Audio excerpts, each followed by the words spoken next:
So how to fix 1010 errors?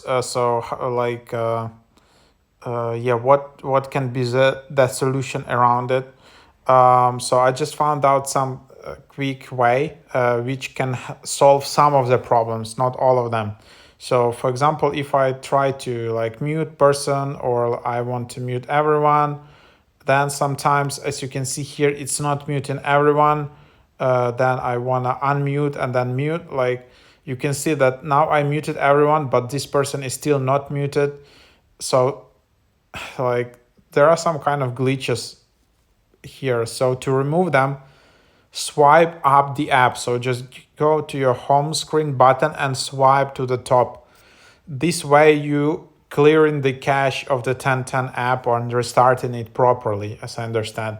And then open it up again, and then after that it should solve the bug. At least with muting, unmuting, it fixes the issue. Because if you just close the app just normally, just go back to your home screen and open again, this way nothing's happening because you didn't really relaunch the app, you didn't close it. So that's how you can fix some of the issues.